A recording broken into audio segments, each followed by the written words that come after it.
tinfoil hat. Oh, what the fuck are you guys even talking about? Global controls will have to be imposed, and a world governing body will be created to enforce them. Welcome to Tinfoil Hat. We go deep, homeboy. Aaron, open your mind. Drink from the fountain of knowledge. There's lizard people everywhere. That's some interdimensional shit. Wake up, Aaron. This is only the beginning. Dude, you just blew my mind. Are you ready to get your mind blown? Good morning, Swarm, and welcome to Tinfoil Hat. You know I am. You know I'm here to do. I'm here to join me as always, Xavier Guerrero, and on the ones and twos, Jay Nice, Juicy Johnny Woodard, live from the Wise Wolf Gold and Silver adjacent studios. That's right. Go to SamTripoli.gold. Use the promo code Tinfoil and get on the precious metal game for as little as $50 a month. That's how we do it, guys. We got a great episode for you. We got a really great episode for you. We got artist Arthur Kwon Lee on, and let me tell you, you can ask these guys. Daddy got super giddy when he saw him pop on Zoom, so I'm thankful. And real quick, guys, we're doing Zoom because scheduling.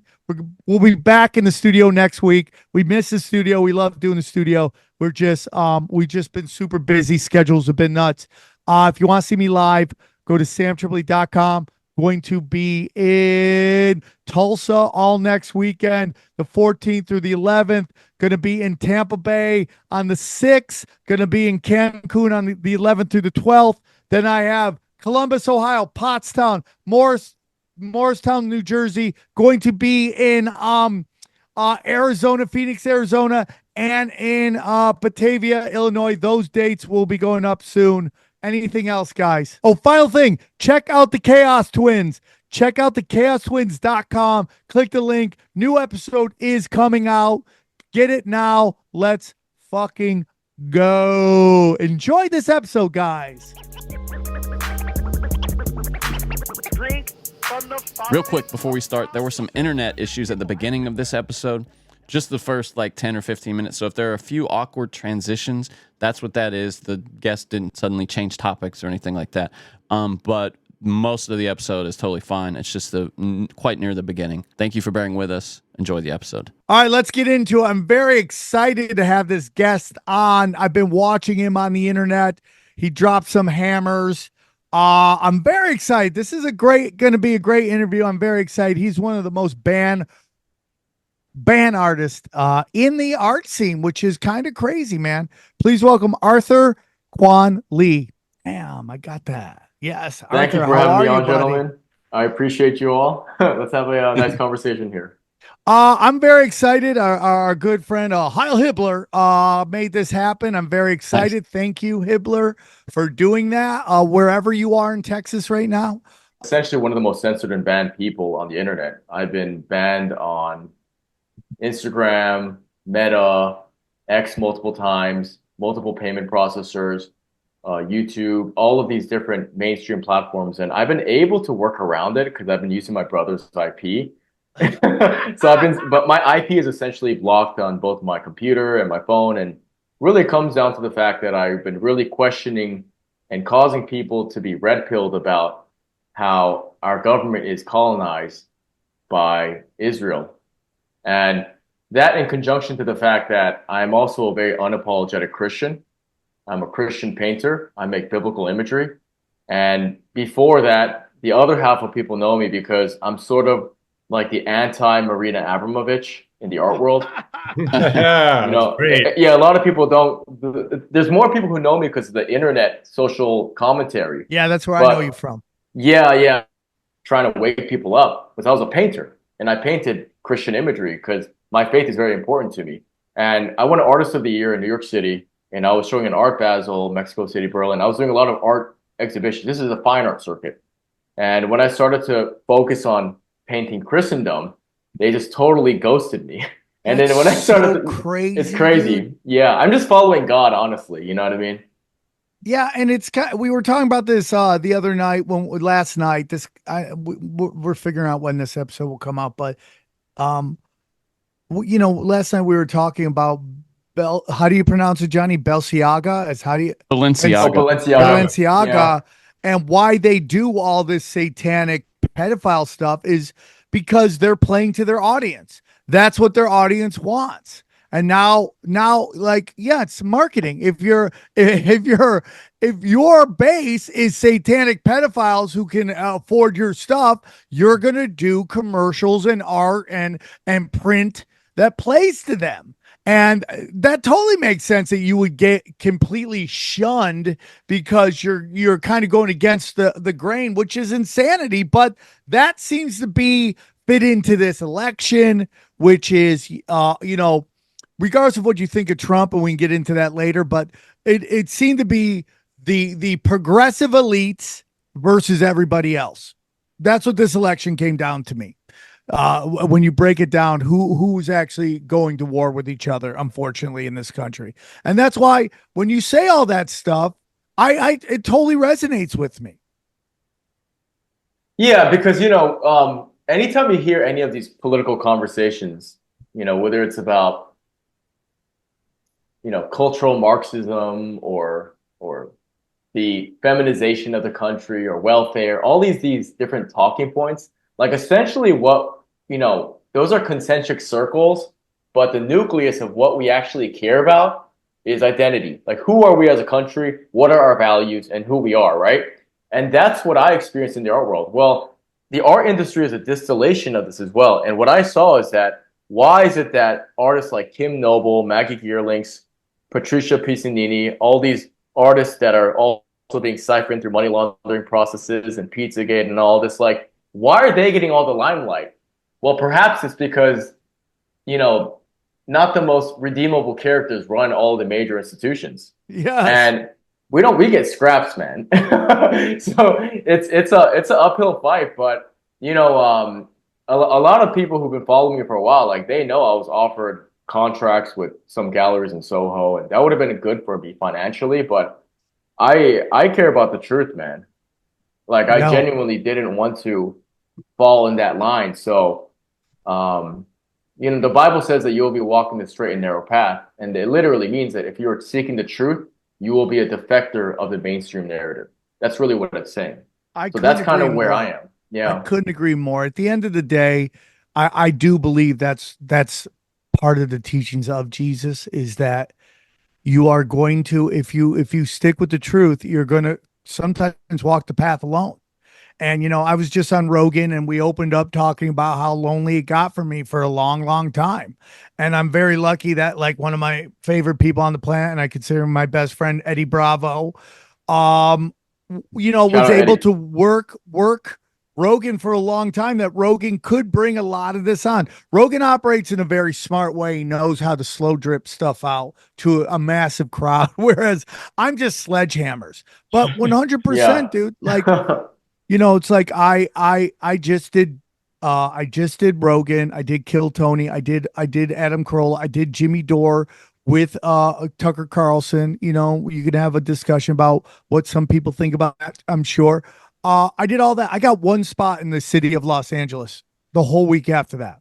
One spot. And it was only after I complained about not getting a spot that I got this late spot.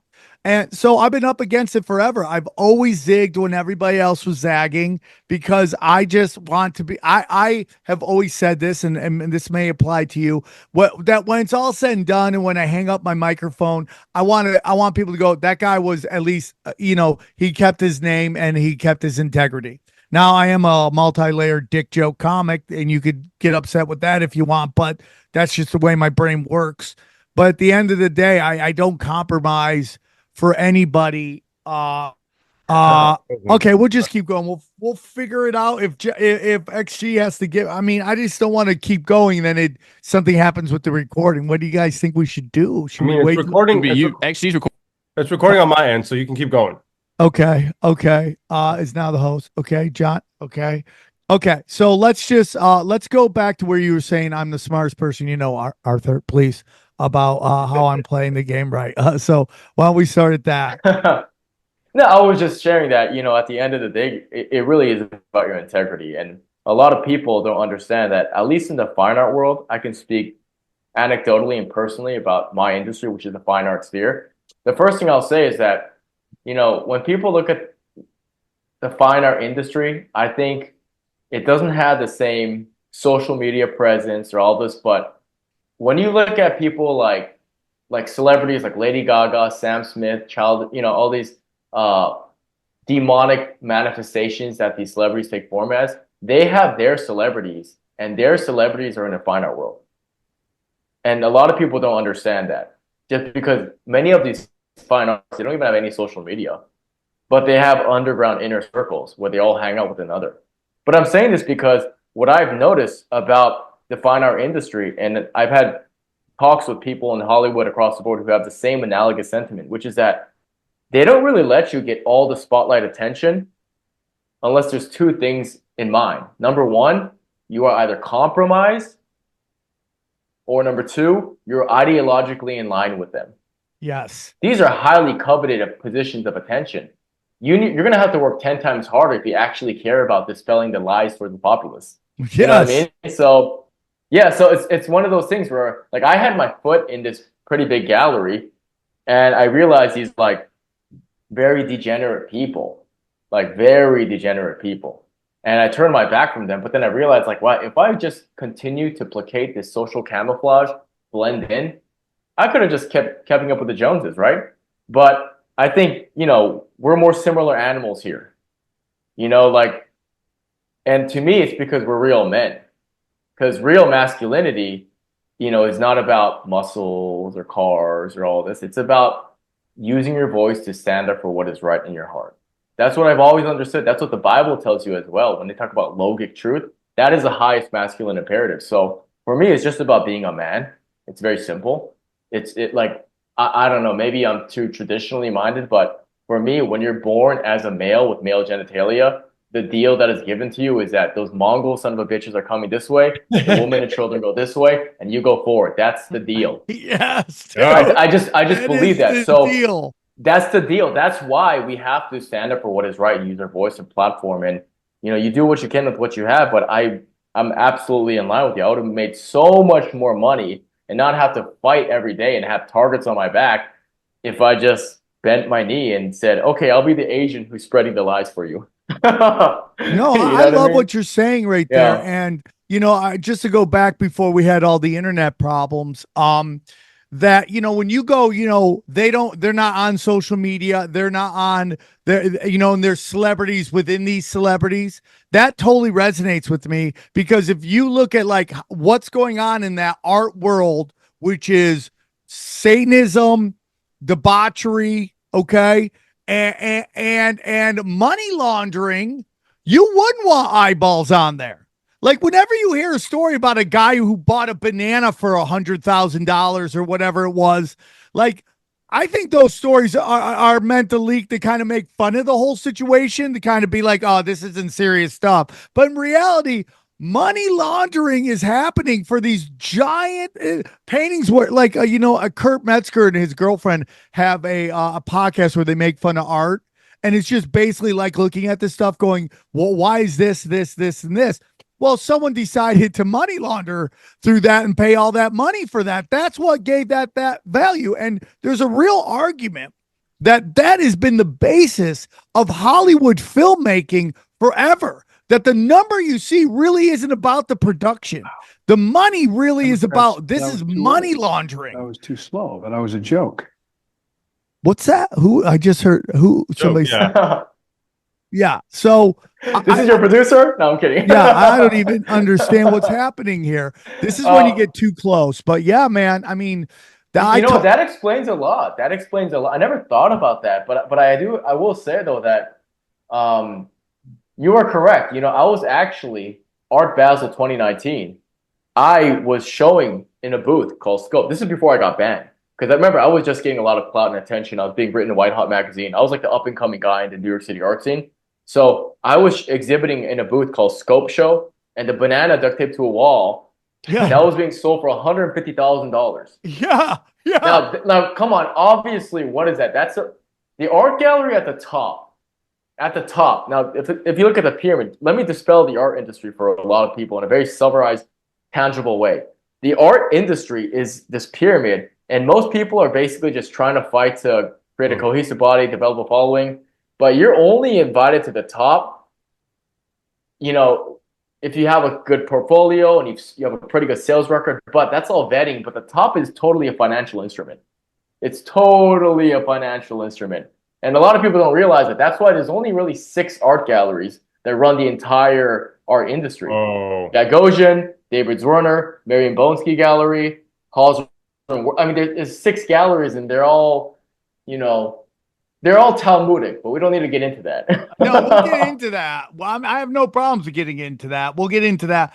But because I do want to get into Israel with you because of this election and stuff like that. But finish your thought about the 6 galleries. Yeah, so these, I mean, once again, it's, normal people, when they go into these top galleries, they'll see this, like a little simple brush stroke on the wall, and they're seeing it's being sold for like $500,000. And average people will say, that's kind of feels like an insult to my intelligence, because this is art about culture and my history and what my ancestors sacrificed for and how I'm supposed to continue upholding this meaning. It's about passing a torch. That's what art was really about. And they go, what is this? Isn't this like postmodern garbage? Well, what they're really doing is they're either moving illicit funds in a certain way, or they're doing tax evasion. And the tax evasion thing technically is legal. It's a legal loophole. Like if there's any really rich people who are good, who want to like save money, they can find like a based artist like myself and do that.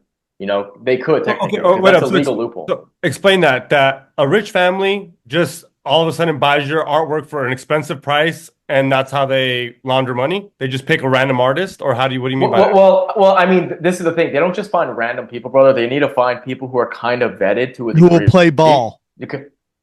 Yes, exactly. Who will also keep their mouths shut. And what happens basically is like, however much you buy the art, you can write it off in taxes. And you can say it's because you're being charitable with your funds. You can literally buy, like, let's say, here's the equation. Let's say you make 50 million a year, and you see an artist and you decide to buy their entire collection for 3 million. Well, you can literally donate that to an organization and basically write that off. So a percentage of your taxes will now have 3 million off. So it's because donations are written off, and art is this altruistic instrument in that regard. So the rich people are basically using this loophole. Now, that doesn't mean they're going to be wise about it. It's just the reality of the game. But I got into art because I actually loved art. Because you're probably a great artist. That's why. I mean, look. The bad guys gave me Artist of the Year. So their own words, by their own judgment, I won Artist of the Year from the people who are running this game. I just decided to go my own way. But a lot of people don't realize that, it's a total financial psyop. It's very interesting because, like, as a comedian, rest in peace, Louis Anderson from back in the day. He talked about how the game had changed. And he goes back when he was young in comedy, the comedians would tell the industry what was comedy. And then at some point it flipped. And then it became, and I think that's when the Jerry Seinfeld got, just shoved in everybody's throats. They had Larry David in the back, and then they had, Jerry Seinfeld in the front pushing. Yeah, there we go. Pushing this kind of this BS on us. And they started to take over. And then everybody started doing art, not for the audience, but for the industry. And that's when it went off the rails. And then something like Death Squad comes around, and we start doing podcasts for us, how we want to do it for our audience. And then things begin to change. And so you see that. So I would see comedians that I know. I'm not going to say their names here because that's not my style, but I saw comics who would come in super young, just gunslinging, very edgy shit. And then they got some heat, and then they just changed. And then they stopped calling out bullshit. They stopped pointing out all the ridiculous stuff in society. And then they started doing that pop comedy, simple, digestible bullshit okay? Because that they were told that's what the industry wants. They want you to keep you dumb, okay? So you watch these people, you watch their Netflix specials, nothing sticks out because they're not doing it for you. They're doing it for the industry. They're doing it for the idiot at the idiot at Netflix who is booking Nanette, this New Zealand fat lesbian who's got the most pedestrian jokes ever, and they're giving her a special. So I totally agree with everything he said. I just have to wonder, do you think that there is two sets of art? Meaning there's art that the artists make for the elites, and then there's art that is displayed for all of us, because you see that in architecture, right? Like all the newest apartments all look janky, right? There's some slick ones, but there's some real janky, weird angle art. And then you look at all these houses that these super beyond elites are buying, and they're just gorgeous Tatarian looking architecture. So my question to you is, do you think there's two sets of art out there? What the elites are getting privately versus what is being presented to the masses? Well, that's a brilliant question, and we're obviously all speaking as artists here. And before I answer this, I will say this is why, like, I'm not only a huge fan of comedy, I've been an advocate of comedy, because comedians, in regards to their role as an artist, they are the vanguards of free speech. Because de facto, as a comedian, you are a free speech agent. De facto. Because you need to have open language and full discourse where you're not being constrained to be funny, because it's about sort of surfing that emotional realm. So, like, de facto, you being a comedian, you are a free speech agent. That being said, you are absolutely correct. Whatever the medium, whether it's like painting like myself, comedy, theater, whatever really artistic medium, there's artists who are actually being transparent about their journey and developing their integration and their identity as an artist. And then there's useful idiots. Yes. There's absolute useful idiots. The elite looks at them and says, you're the good comedian. You're the Jimmy Kimmel. Like whatever it is, like you are the pet. And your role is to do this contrived, what I call a throat laugh, not a belly laugh, And that's kind of what they're enunciating. They're agents of, they're agents of decadence, really. And what I would say is that all art, regardless, whatever the medium, once again, this is a universality. All art, essentially, it's about normalizing values. And there's people who want to normalize freedom by being themselves and being honest and having integrity on stage. And then there's people who want to denigrate the culture and make them and tell them what you're supposed to think is funny, what you're supposed to think is appealing. And it's absolute controlled opposition. And I just call them useful idiots, because they're literally pets for the elite. They're just so basically 100%. So and you can tell, and like, this is, I don't want to change gears too much, but I've often always thought, I was like, can you imagine if Patrice O'Neal was alive today? like what? He had so much material, and he would be more banned than anyone. Well, the craziest thing about that is, like, and they're all my friends, so I say this with love. Yeah. There's a lot of that 90s New York edgy comedy scene that has gone completely woke because they're calcified in their views that the right is always the bad guys because of a religious oppression, and they flourish when they were taking it to the religious right. And now that the pendulum has swung, and the censorship, and it's come from both sides, but it's really coming from the left right now. They can't come to grips with that. They can't open their mind to that. Hey, the people that I was railing against before aren't necessarily the bad guys right now. Okay. Yes, there are going to be people that are going to argue that the ultra right is still doing censorship. And I would agree with that to a point. Yeah.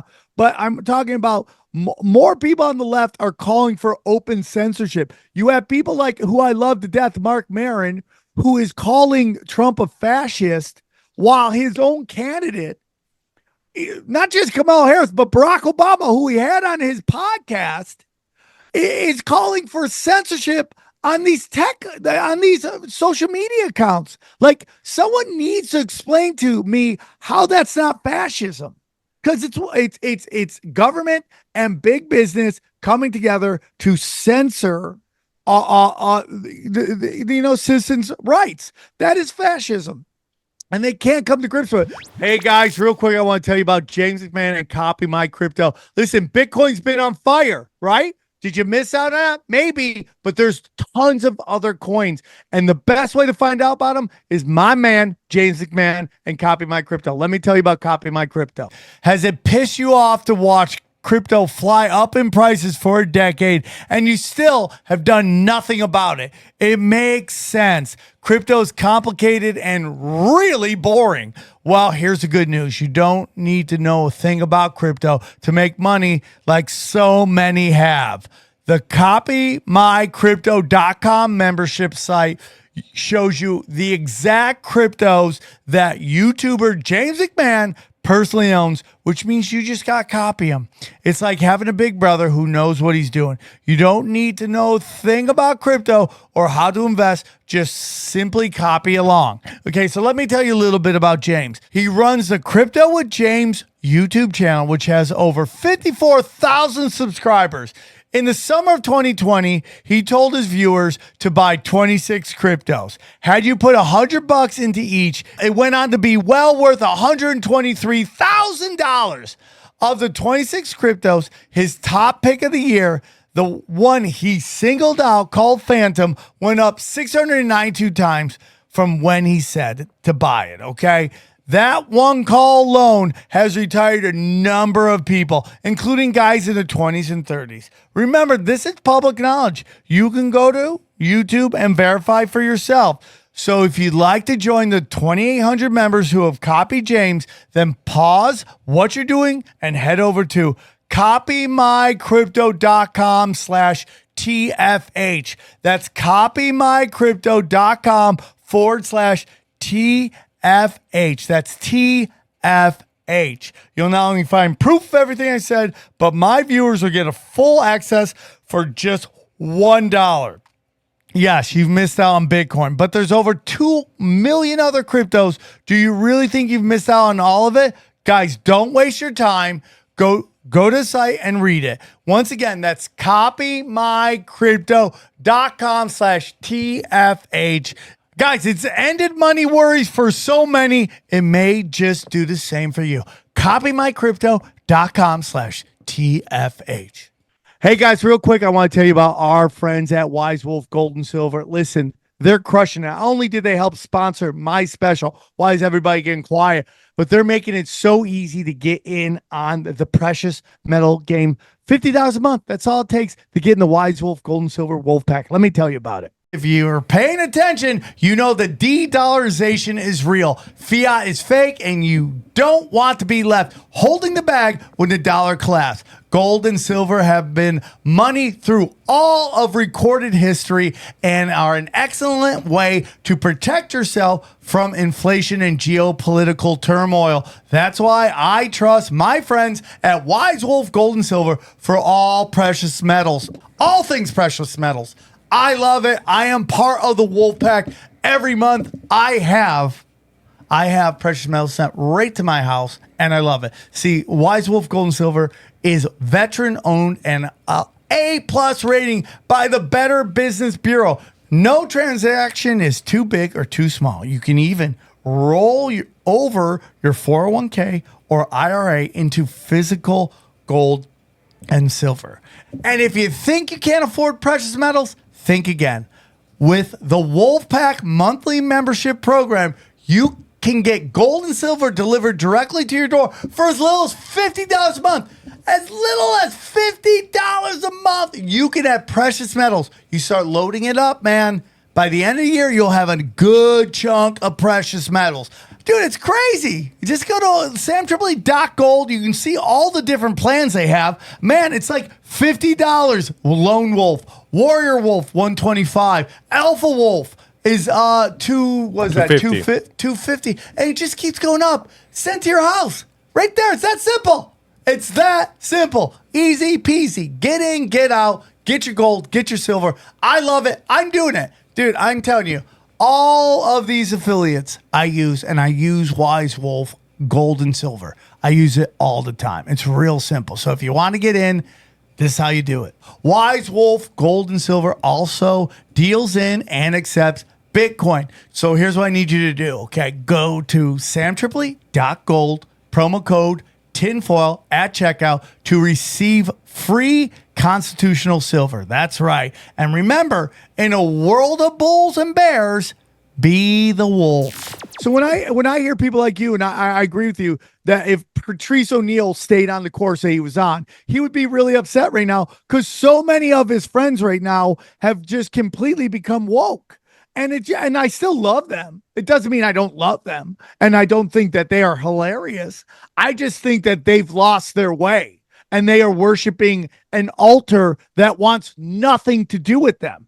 That no matter how much they conform, they're not going to get love because they just don't fit what they're looking for, which is already uber elite rich kids pretending that poor kids are the big problem. I can't tell you how many people that I love in LA have tweeted anti-white shit.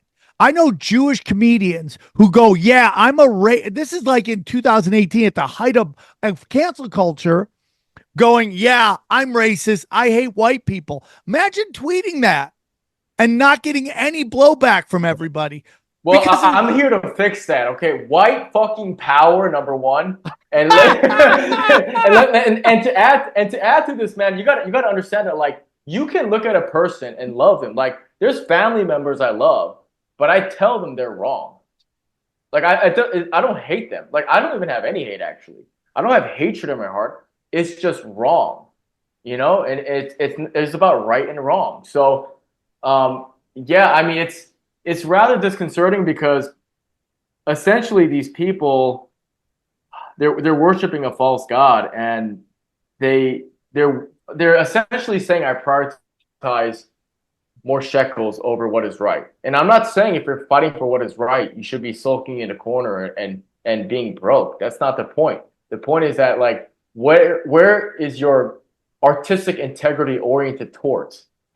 And what I would say is one thing we have on our side as a favor, which is why you're correct about these comedians changing gears and people no longer feel their energy proper. It's because human beings will always reward authenticity. That is one of the beauties of it, though. It's just sort of innately in our gut. Doesn't mean they're going to get all the biggest contracts from these Babylonian cultural institutions, but the people will always look at you and they can tell when you're being real. And I think human beings reward that. So that is why I'm not going to name any of them, by the way, because they could be your friends, but there's many comedians who they're just not as funny anymore. You know, like, and I like to listen to comedy when I paint all the time. And I'll be like, what happened to a great example of what you're talking about is Saturday Night Live. So Johnny and I have a show called Broken Simulation, and he played me a sketch that they had on the show. And it was basically a game show where, you had to name names, it's called, or something like that. And for the first time ever, Saturday Night Live made fun of the progressive left. And they were, because one of the things was like, one of this super progressive contestant was like during the BLM had listed all the black people that were killed by white cops, and it said never forget their names. And then the joke was, for $300,000, can you name one of their names? Not named George Floyd, and they just zinged them. And Saturday Night Live would still be kings right now if they did that. If they called out the non-common sense retards that are out there in society right now. They just destroyed their brands being bootlickers to Joe Biden for the last 4 years. Just complete and being bootlickers during Trump's first candidacy. I'm sorry, dude. We could sit there and I could go all day on the things that I don't like. I stopped watching Saturday Night Live because of that. I literally stopped watching because of that. And I was just like I don't need to tune in to be told that my morality is evil. Like I'm not. I came here to have a laugh, and I came here for pleasure and to be in a relaxed state, not to be told you're not a good Asian, by the way. I'm like, okay, I've been told that enough now. Do you think do you think it will all change? Because I mean, we're not listening to the media. We're not watching what they want. The mechanism to go after Trump is not there. So I'm interested to see how it goes. But again, we have to keep Trump's feet to the fire, okay? We cannot just go, oh, he's in, we're done. No, dude, we got to. The reason I like Trump more than I like Joe Biden is I think Trump is a little bit more easily manipulated by the masses because he wants to be so loved. I feel like he's on Twitter. He's watching what people saying. He's more open-minded to it. Now, I make no illusions of it. Like we can get into it. I'm going to tell everybody right now, I did not vote for Trump last night. I cannot vote for a Zionist. I cannot vote for anybody. We're in the same boat. I didn't vote either. I couldn't vote for him. I'm sorry. I'm glad Trump won. Let me just say, I'm glad he won, but I didn't vote for him. And people can say, how do you come to terms with that? I'm glad he won, brother. But I'm glad he won from like an optics perspective because honestly, I don't want to have to look at a woman in the office for 4 years. Well, I mean, like, dude, there's nothing wrong. This is so funny. We have to push back about these narratives that have been pushed on us. That women can say they don't want to hear from a man, and men can't say they don't want to hear from a woman. Dude, women have literally made something called mansplaining, and they don't want to be told. They don't want to have things explained to them, even though they don't seem to be able to follow television shows or movies. They don't want us telling them what to do. Well, guess what? Men don't want to hear women talk sports. Okay, we just don't want to hear him talk sports. We don't want to hear him talk a lot of stuff. There's a reason why there's no guys on The View, including gay men. There's no men on The View. It's just women, and nobody complains about that. Okay, here, let me just make a comment about the whole female president thing.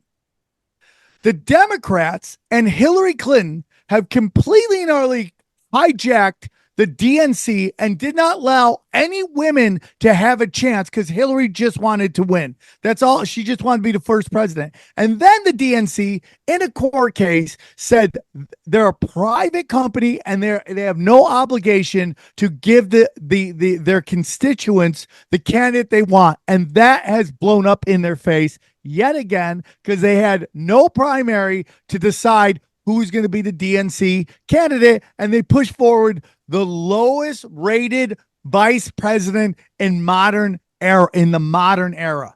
Okay. So unlikable. She's just unlikable. She's just everything so unlikable. Wrong with society. She's a liar.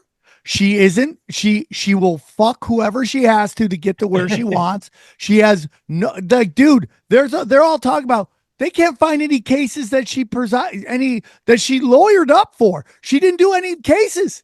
Everything about her is a giant fraud. And we've seen that in society all the time. From the Laurel Canyon kids who are all military brats pushed on people for counterculture to all these rich kids in Hollywood's acting like they came from humble beginnings. It's all been a lie over and over and over. Barack Obama being a Bush, lie. And I'm fine with you calling out the Republicans. I'm on nobody's side. I'm on humanity's side. I'm aware. I'm never gonna ever go, hey, I'm a Republican guy. Fuck the Republicans. I remember what they did. I mean, we've been power ranking genocides. There's a good chance Hitler and George Bush Jr. put up the same numbers. And we can get into all that in a few. But I'm sorry, dude. The reason there's never been a female candidate that's been made it to the White House is because the mechanism will not allow anybody that people actually like to get into that position. Tulsi Gabbard, a lot of people would vote for Tulsi Gabbard. Yeah, she's got the WEF connections, but a lot of people like her. They wouldn't let her sniff the White House. And that's why you don't have a female in the office because they won't let any of the real ones run. Yeah, the left and the right wing are a part of the same bird, and that bird is AIPAC.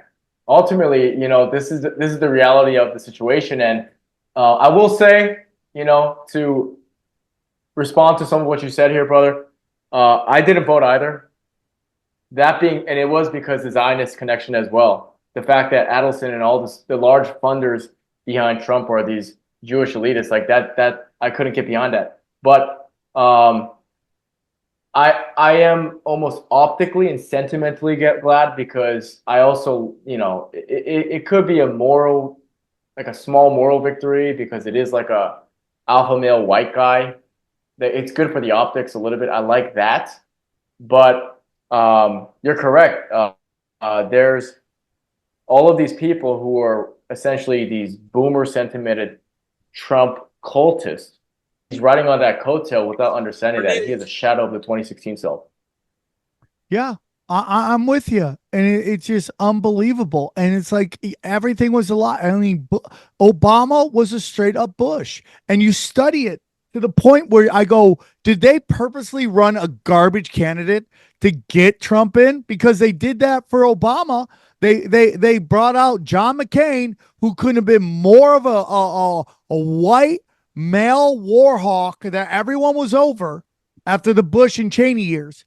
You ran the exact opposite of what America wanted, and then you got this slick, closeted black gay man, a gay black man, and you ran him, and he won. And so you gotta go. Did they throw the fight with this Kamala Harris because she was so unloved to push her forward like that? It's super interesting. So now let's get into this. You talked about AIPAC. I'm very passionate about this. I my girlfriend's Jewish. I'm doing a joke right now about how like I love, some of my favorite people of all time are Jews. My girlfriend's Jewish. Mitzi Jewish women are hot. Jewish chicks really are hot.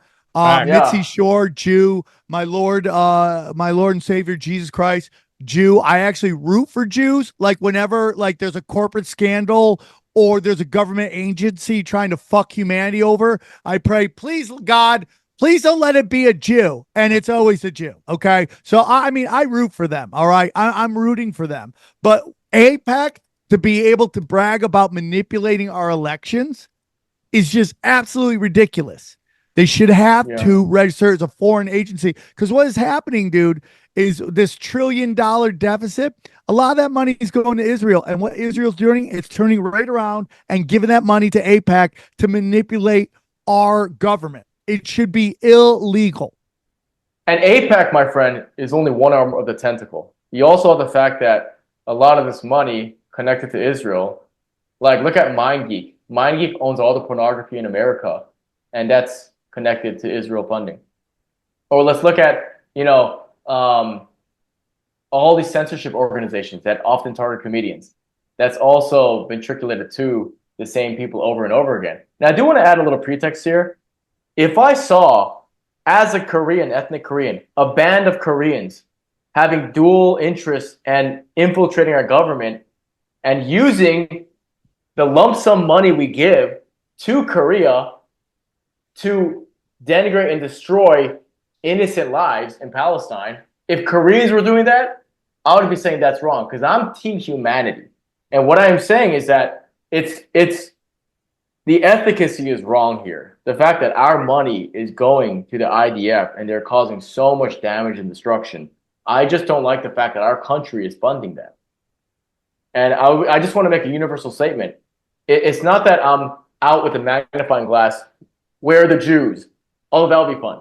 But okay, it's much more that it's not right what Israel is doing with what the money we give them. They're sending missiles and killing kids and women. I mean, I just can't co-sign that. And when I basically project how a lot of these evils are perhaps associated with the doctrine they believe in, that's when it gets more dicey. But it doesn't mean that we have to round up the Jews or whatever. That's almost a straw man that they always put up towards me. Yeah, that's how they banned me, by the way. You're 100% correct. It doesn't mean that, and it's never meant that. And when we get into 9/11, we get into what really happened on 9/11. No matter what, as soon as you bring up Mossad, they start calling you anti-Semitic, even though that's an agency, not a religion. Okay, they start calling you anti-Semitic, and then you go, okay, well, play the tape out for me. Play it out. What are you saying? If I say that Mossad was involved with 9/11, are you saying we're a hop, skip, and a jump away from goose stepping? Is that what you're saying? That millions of Jews are going to die? Is that what you're saying? Because the official narrative, okay, which was a bunch of sand people pulled off some Luke Skywalker Death Star bullshit and landed a plane, pinpointed a plane right into these two tiny buildings. Two planes. Which caused 4 million Iraqis to die. So that is real life consequences. That is not a theoretical thought of how everything plays out. Okay. A real life false narrative was pushed by Kirchhoff, whose father was a Talmud scholar. His mother was involved in Operation Magic Carpet, which was helped form Israel, which was this thing where they smuggled in Zionists out of other countries using airlines. So please tell me what is the while they're dancing, by the way. Why they're dancing, dude. And like while they're dancing. Have you ever seen this video? I just finally found it. And it's basically and while you're looking for this video, I also want to add that, to add on to that, it's I mean, it is the Jews, but like my issue is that my issue in this I guess J-pilling movement or whatever you want to call it is that I'm also very much against getting on the hate train, the hatred brigade. I'm more of a love guy, and my thing is if we're going to point out that there is a tribal loyalty, and if that is happening, which it is happening, that doesn't mean your neighbor who is a Jewish family, who are normies, who are just literally living their lives. And 100%. It doesn't mean you should be demagogic towards them. And that's why I have an issue with this. And that's why I try to be careful with how I package this, because even if I am pointing out issues in the Talmud and things that are written in there and things that they believe in, and the tutelage that a young Jew has to be conditioned towards, that is quite a bit about a separation of classes. Like that conditioning, like I can be against that, but that doesn't mean that every Jew I look at, I just start saying, I agree. I mean, dude, there are tons of Jews out there marching against what Israel's doing in Gaza.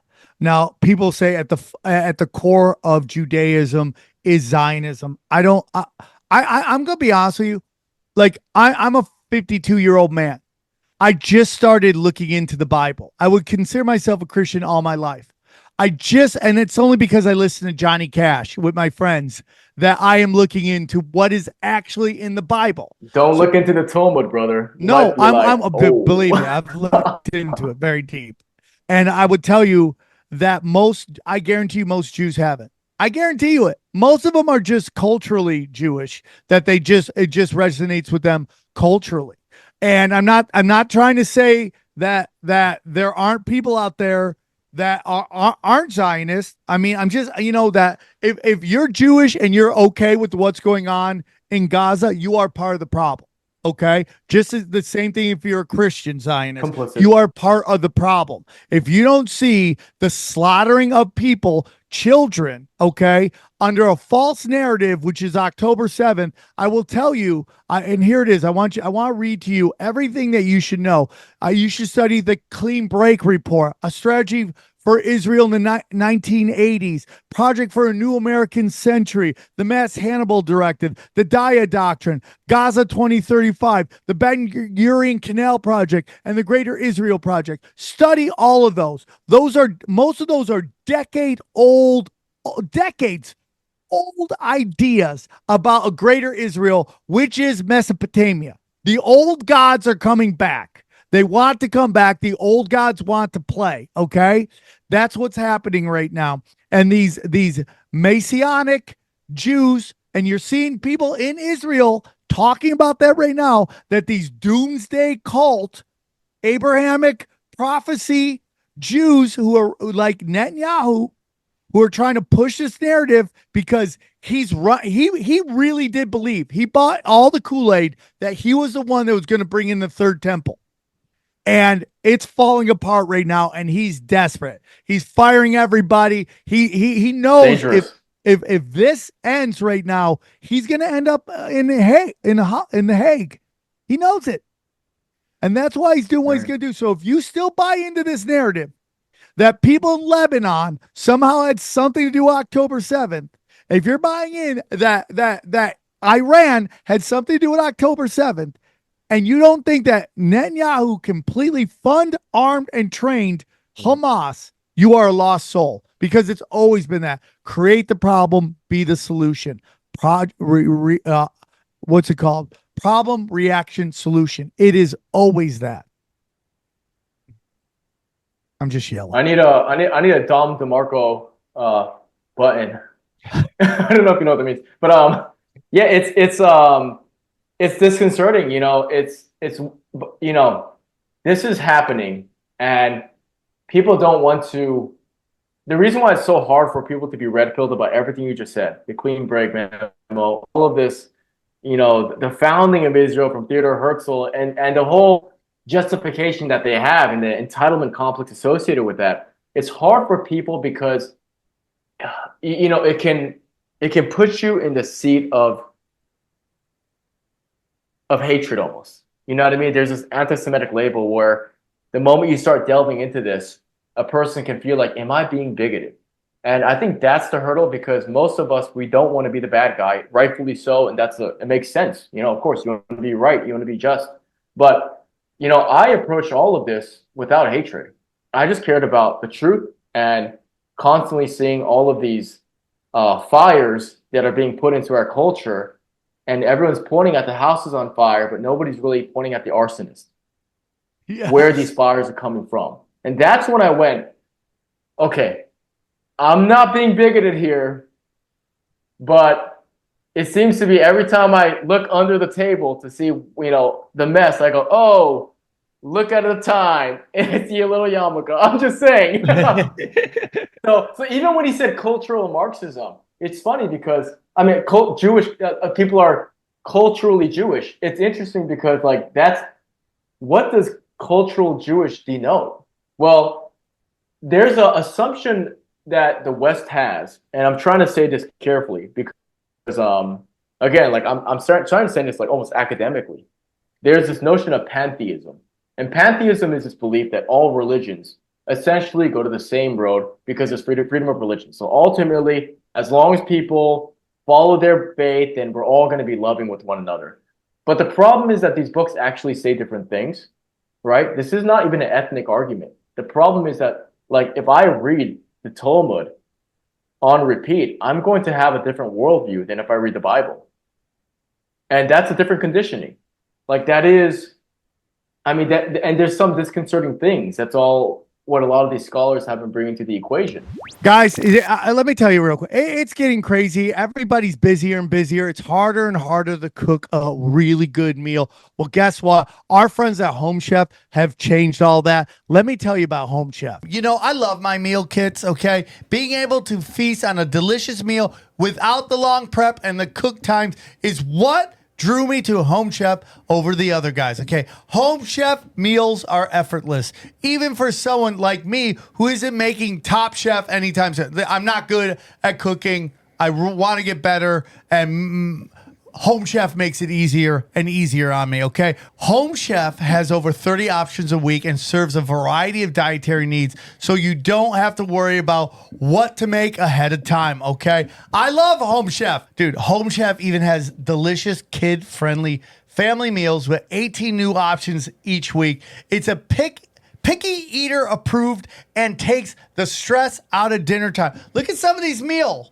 Look at this. Oh my God. Orange, ginger, sesame, pork, meatballs. Holla at your boy. Keep going. Tuscan style trout. Come on, let's go. Dude, what else we got? We got Mexicali. That Mexicali cheesy penne is the shit. Let's go, bro. So it's real simple, real fun, really tasty.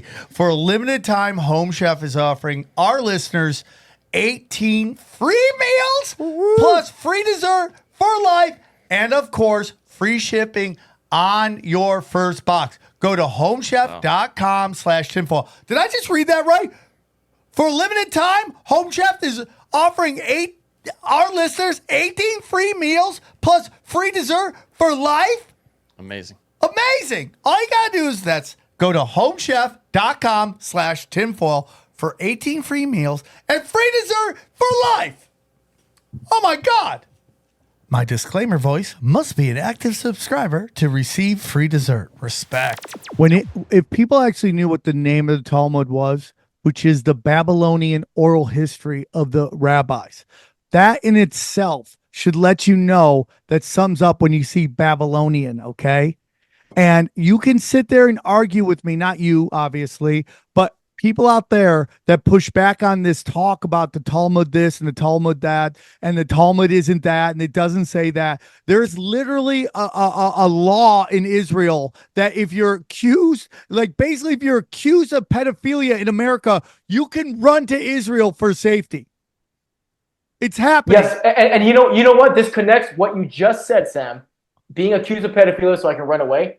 That is directly related to the Talmud, and I'll show you how. Yes, that's what I'm saying. The Talmud has a Promethean model of spirituality. It's all about transacting with, if you read it, it's constant. There's all these exchanges with spiritual beings for material self-aggrandizement. It's very Promethean, and there's literally a part of the Talmud. I'm paraphrasing it, of course, but there's this degeneracy happening. They're doing orgy, pedophilic, darkness, evil. And God actually comes down. And you can't make this up. They send their best lawyer to go to the edge of the cliff. And he actually out-bargains God. And God actually goes, all right, you got that, man. Because he was so efficient. So he goes back down. They're able to continue. And essentially what's happening here is that when you look at this is the thesis that a lot of people have about Judaism. The reason why people have an issue with it, and I'm just being honest. I'm not pointing at anybody, but the reason why people who've read into Judaism have an issue is because all of these other religions, Islam included, Christianity, of course, they define evil from a divergence from a set of abstract principles. Whether it's the Ten Commandments, whether it's some of the sets of laws in the Quran, whatever it is, that's what it seems to be. But Judaism, morality isn't necessarily about right or wrong. It's based on what you can get away with. So there's relativism there, which is why they say every evil is pretextual. So pedophilia may not necessarily be a bad thing because it depends on the context. And that's when maybe that's why they're such good lawyers. What's their defense on their context on that? Well, this is what I'm saying. They will always constantly obfuscate and move this goalpost and shift things around. That's why whenever I was on a show a couple of days ago, and this Jewish guy came up onto the screen, and he said, "I've been waiting to battle you," or whatever. I'm like, okay, I'm not battling anyone. I'm just sharing my journey. And if I'm wrong, I'm wrong. Yes. Right. And every time I point it out, I'm like, well, why does I think it's SamTripoli. I can't remember the exact quote, but at the time it was fresh in my mind. I'm like, why does it say that Jesus Christ is in the deepest layer of hell, and we basically reject the New Testament? Why does that say that constantly in the Talmud? Why are they insulting other people's religions? Why is the separation of the Gentiles and the chosen one of the most important parts of the Talmud? And why is it that every time people say the Talmud isn't our New Testament? Well, every time a rabbi does a speech on the Talmud, there's 15,000 seats in a stadium. It's crazy. It's pretty venerated text. And he ended up moving the goalposts. He goes, well, then how about you tell me why is it that when Trump had to go to the Roman Catholic Church, I'm like, that's not what I asked you. And I just keep seeing this derailing. Yes. And it's because they don't really want to admit that there is Jewish supremacy happening. There is totally Jewish supremacy happening. And saying that doesn't mean you hate Jews. Okay. This is where we're getting into. It's like, there's this whole notion because something bad happened in Germany in 1945 that any actual criticism based on facts is somehow coming from anti-Semitism. And my whole thing is this: you brought up pedophilia. If we can openly talk about, okay, Catholics being pedophiles, Muslims being pedophiles, we have to be able to talk about Jews being pedophiles, because all we're saying is they are no different than all these other religions. We're not specifying them. We're not singling them out. We're not highlighting them. We're saying this is actually happening to them too. And the reason you want to do that is because if you cannot talk about a problem, you'll never solve the problem. Okay. Sam, you're getting J-Pill just like me, because this is how I got to a point, because I agree with you. It's all about holding a universal standard to be consistent philosophically. Yes, that's all it is. But the problem is, this is the problem. That's where my heart is. Let's have a universal standard, because I love all people. Because I love all people, also I'm a Christian. Christianity says love all people. I don't hate Jews, by the way, because we can all be. I love Jews. Yeah. There's no hatred here, but the point is that their actual doctrine trains them to not have the same universal standard. That's my point. So when we say we should tolerate everyone, that's fine. But should I tolerate intolerance? So what if it's not going both ways? So what I don't know if what you're getting, but like you said in the Talmud, it's all right in some way, some context to be a pedophile, right? Yes. Well, they say everything can be argued, basically. Yeah. Well, their argument, XG, is that if you are non-Jewish, you're a goy of a certain age, it's not a sin. That is basically the argument. And that's the difference, is in the Bible, it's not okay ever. Well, there's some weird stuff going on in the New Testament. Let's be honest here. There's some weird shit in there too. But in terms of the rules in which you must follow, okay? At its basis, and I will argue this with anybody, at the basis, the teachings of Jesus Christ is love thy neighbor. That's the basis. Spread love, help God's children. That is at the basis. Christianity is the only one of the Abrahamic religions that doesn't have a law that says in certain contexts, in certain situations, lying is okay. There's no rule. There's no rule in Christianity that says you can lie. In the Talmud, there is instances in which lying is acceptable. In the Quran, there are instances in which lying is acceptable. And here's what I want to say to everybody.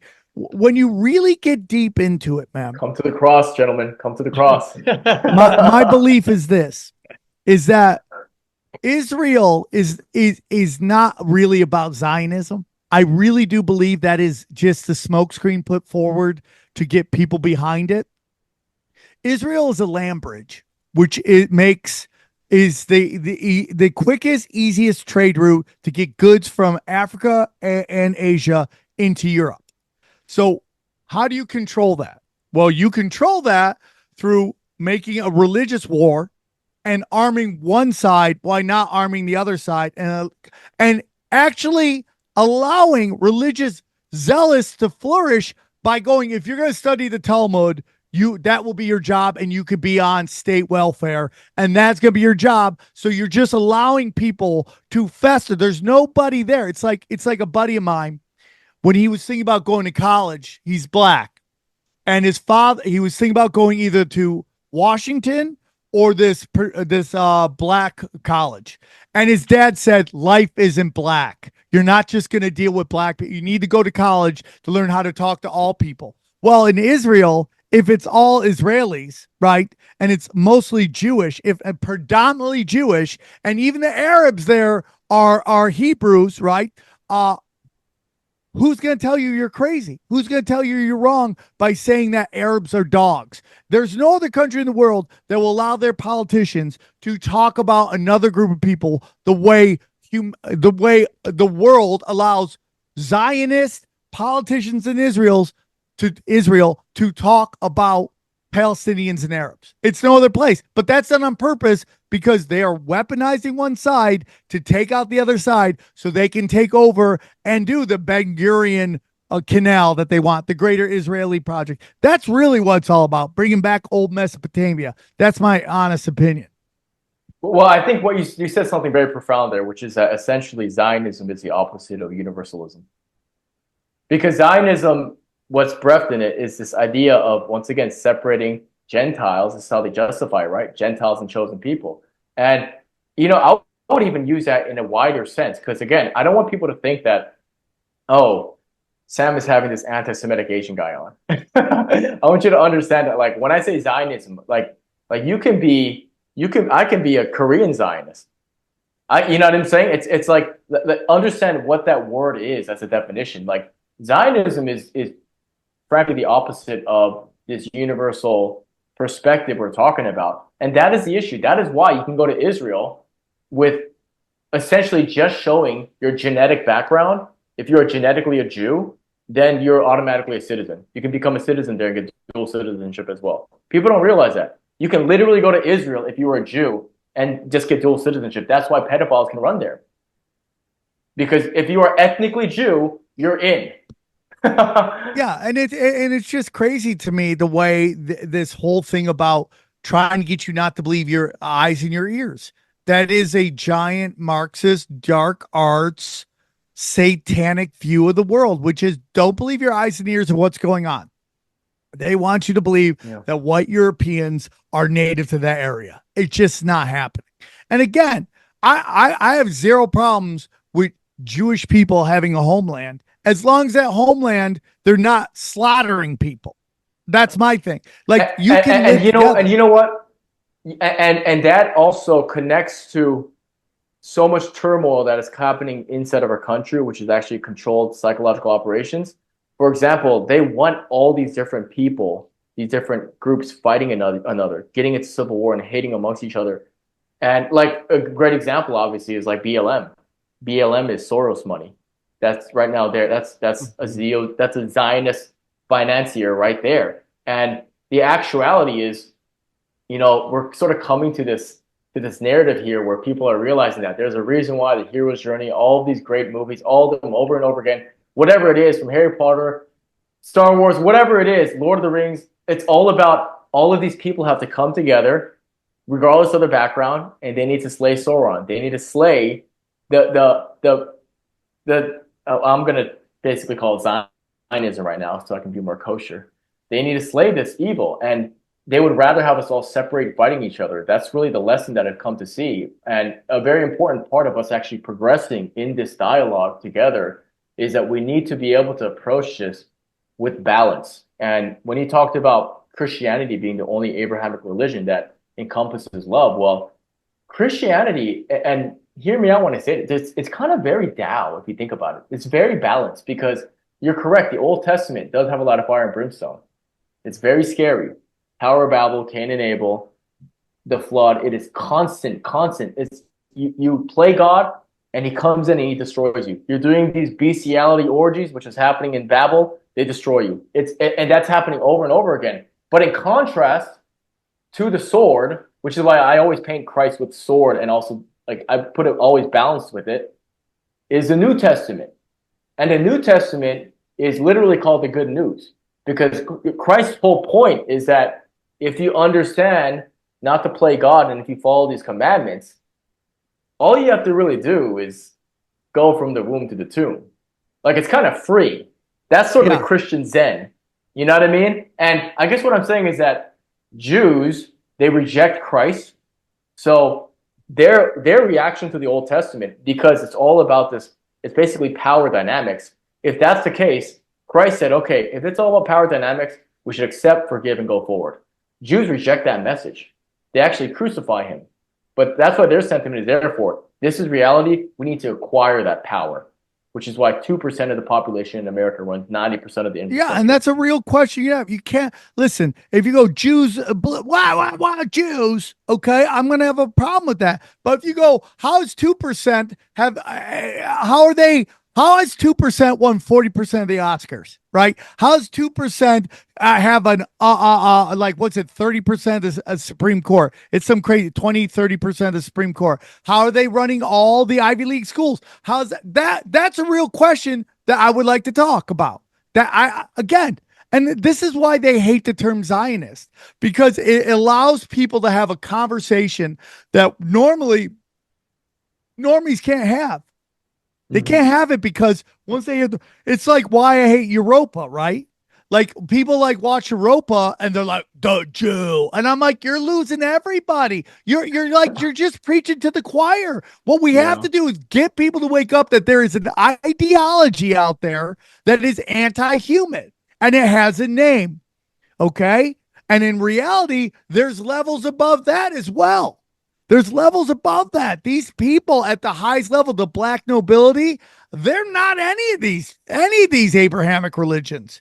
They only wear that. The only reason Jeffrey Epstein walks around telling everybody he's Jewish is so that he can walk around. If he actually walked around and was like, I'm a satanic pedophile based on all the symbolism that on my island and everything I do, okay, we would lynch him. I would like to think we would lynch him. We would beat the shit out of him.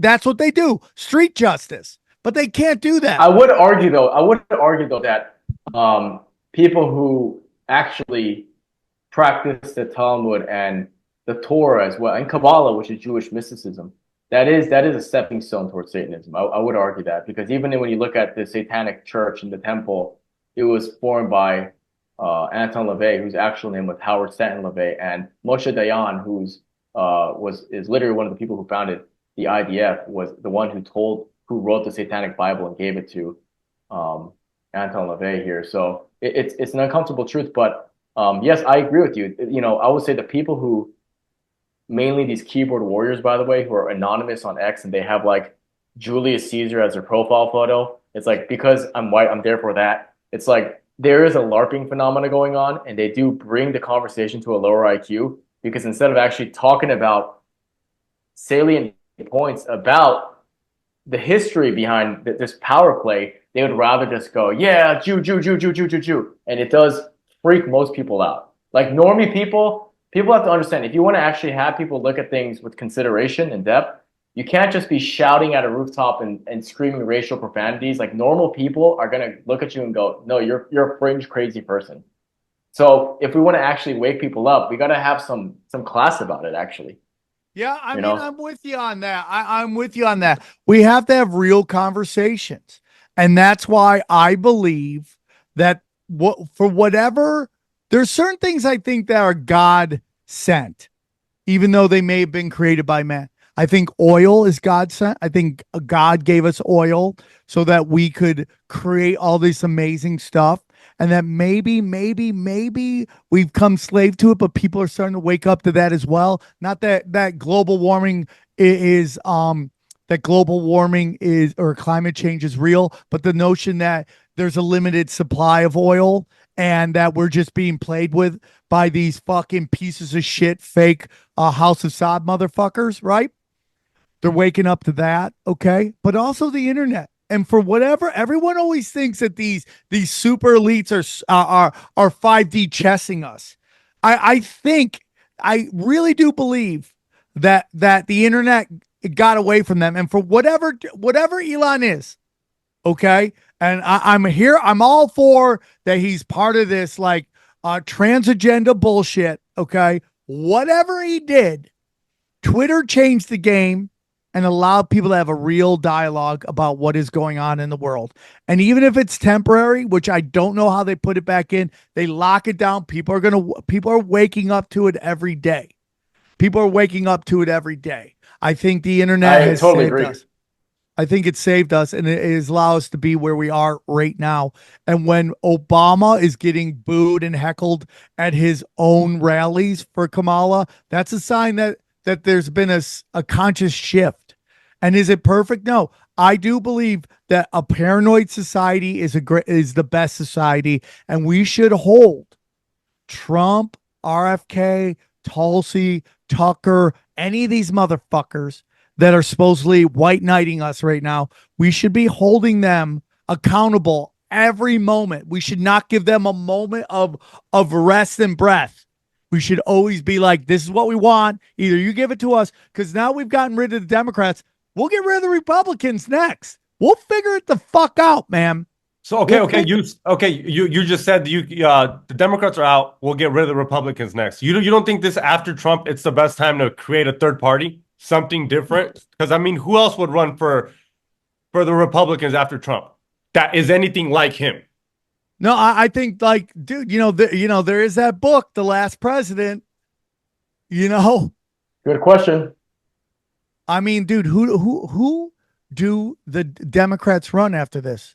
I mean, Michelle Obama. Good luck. She's gonna get pounded. Who do the Republicans run after Trump? That's the whole thing. Who? Maybe the two-party system dies. Maybe that's it. We'll see. But it's like we're gonna find out real quick. I think Trump is gonna take a giant L if he gets Pompeo in as his anything in his cabinet. I think he's gonna see a giant backlash. I just think that America is special, and I have hope for us. I make no illusions. We could go down the list of things that Trump did wrong in his last thing. And I think that Trump is just more easily to manipulate because I think he's on social media seeing what everybody says. And I think he does care what people think about him.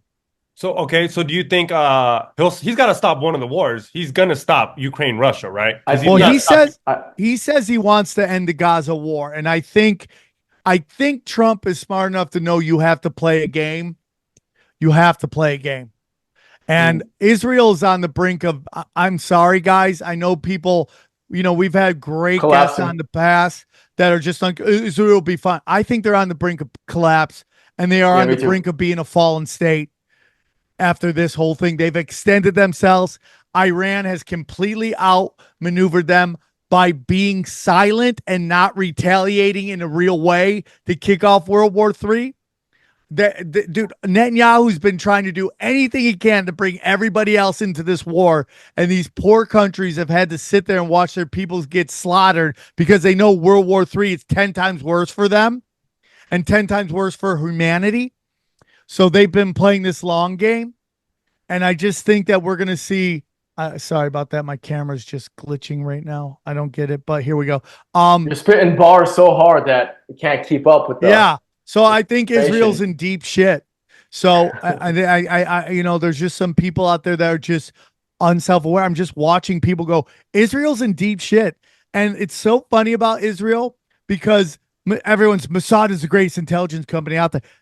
They get busted all the time. It's just the system set up that they never get called out on their shit. They're protected. I keep hearing about the idea. Like I was taking Krav Maga. And I was like, why am I taking this fucking art from these people I fucking hate? This fucking military I fucking hate. And then I watch these guys go into like Lebanon and just get their dicks kicked in. Their circumcised dicks kicked in and sent back.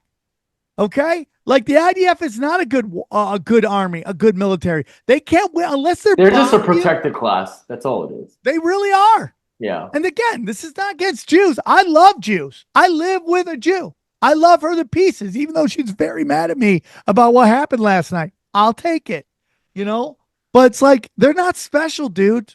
I'll love the hot female Jews. Yeah, but I think that's where I cut off my limit. There's some Jewish guys out there that are fucking ballers and good I'm dudes just and kidding. chill it. It's just like we have to do this. You have to do this. You have to talk about Zionism because everyone's looking for any reason to just basically shit on everything you have to say. They're looking for it. So we have to play this kind of high wire balancing act where we call out foreign leaders, foreign governments, foreign militaries for committing genocide. Okay. Like I'm sorry, dude. I know exactly what side I would be on if I was in Germany, right? During 1940s, I would know exactly what I would be doing because I would know that Hitler was controlled opposition, and all you Hitler dick riders refuse to take a look at IG Farben and how they had an American board that was completely funding the rise of Hitler. There's this guy, I forget what his name is. He was one of the big Holocaust deniers who got ran out. And I'm not a Holocaust denier. David Irving? I think it was Irving. He talked about how he got hold of Churchill's his what's it called? You're muted there, brother. What? His not diary, but his personal writings. And he had talked to the Chancellor of Germany, who was in power before Hitler, and how the Chancellor of Germany was so disgusted when he found out that the Bank of Germany, the centralized Bank of Germany, was completely funding Hitler. Why does Hitler die peacefully in Argentina, everybody, if he was the bad guy you thought he was? Okay? He was controlled opposition. He was the Bolsheviks of Germany. And if you study the Abrahamic religions and the prophecies, Germany leads what is known as Germany today, leads the pagans against the lost tribes of Israel. Okay? So this is the first time I'm hearing of this. So you're saying Hitler was controlled by the same Zionists that are running the gambit today? 100%. And it wasn't until at the end they realized he got used that he somehow tries to flip it. But I even think that's bullshit because he just quietly dies in Argentina. And there's just whole villages and cities that are German in Latin America. Ghislaine Bunchins? Come on. That's as German as you fucking get, dude. You could study it, dude. Study the rise of Hitler, Wall Street and the rise of Hitler. He has all the receipts. And it's just completely funny. He had like I'm not going to retort because I don't feel well versed on the information you just said.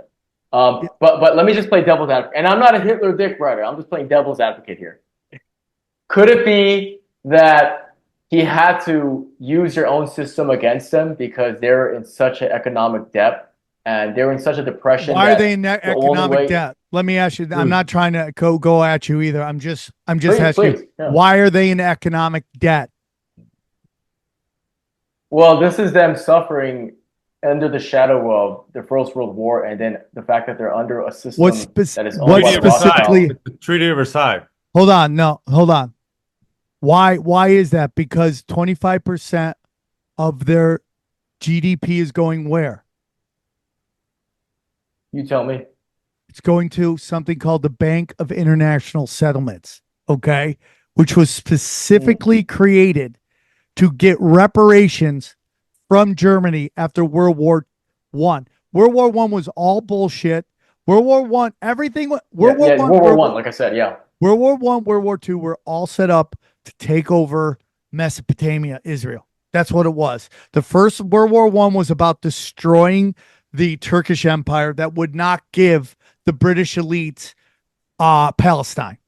The Turks wouldn't give it to them. And I hate the fucking Turks. I'm Armenian. The Turks wouldn't give it to them. So they had to destroy the Turkish Empire. That was step one. Step two, okay, is about destroying Germany because Germany is going to lead the pagan. If you study everything going on in Germany right now, it totally lines up with completely demoralizing that base that is supposed to lead the pagans versus the lost tribes. Now, why is the Bank of International Settlements so important?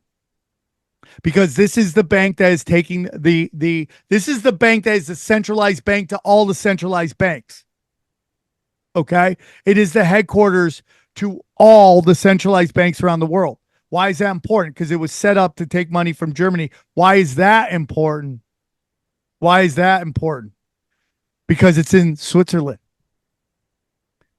Where is the only country that Hitler didn't enter during World War II? Switzerland. I'm going to assume Switzerland. Yeah, he didn't go into Switzerland. So here's the thing. Okay. So, but this bank, it was owned and run by Jews, correct? It was, well, dude, if you really want to get into it, you go, Sam, what is your real thoughts? I personally think the Rothschilds are just accountants for very high ups. I think I personally think it goes the British Empire, and I go even higher, old Italian banking families from Italy are the black nobility, and they were okay. So you agree with Kanye? Yeah, this is what Kanye actually said too. Yes, that's my belief. At the power core is the black nobility, and if you really study everything, you get into it. The Vatican, the Bank of England, and Washington D.C. are all three parts of the power structure of the elites. The Vatican is religion. The Bank of England is money, and DC is the military power, and each one is used to control the world. That's my opinion. SamTripoli is a black belt in conspiratorial rhetoric here. I mean, that's just my opinion, dude. You know, that's why. No, I understand. I mean, my only sympathy about this issue is that I do think that actually you're not going to have an issue relating with this. Actually, it's just that I think that not just this window, but just so much of history we've been lied to, obviously, and I think that there's also a litany of lies in regards to the Nazis uprising and what they were fighting against, and this idea that Hitler was simply a man who just wanted to take over the world and destroy the Jewish people. Like, I guess there's a side of me that is a revisionist, because when I study about things like my biggest red pill on this, and I'm saying this as an Asian guy, because usually it's white people who go like, yeah, the fire in my belly, and I'm like, no, I'm not even white. I'm just saying that I thought it was interesting that I was told. I remember actually when I was told this in my history class, the book burning of the Nazis, and it was all this wealth and literature and all this wisdom towards a beatific vision. They wanted to burn it all because it was non-German. And when I discovered Magnus Hirschfeld and the Sex Institute, and this man who literally had a library of pornography, and he actually collected jars that were penis enclosed from mentally ill people because he was transitioning them. And the fact that this guy was actually in the process of writing a masturbatory curriculum so they can start pimping German boys, so they can start creating degeneracy very early on. And obviously, when that came into the picture in 1938, he rounded up all his books in the entire library and burned it. He also closed down Bauhaus, which was the biggest art school that was dedicated to destroying beautiful art and making it into this postmodern crap we're talking about, because all of these things have modern parallels. And for me, that's what I found attractive to the narrative. Those aren't mutually exclusive, though. I don't think those are necessarily mutually exclusive. I don't think that you could either have one or the other of those.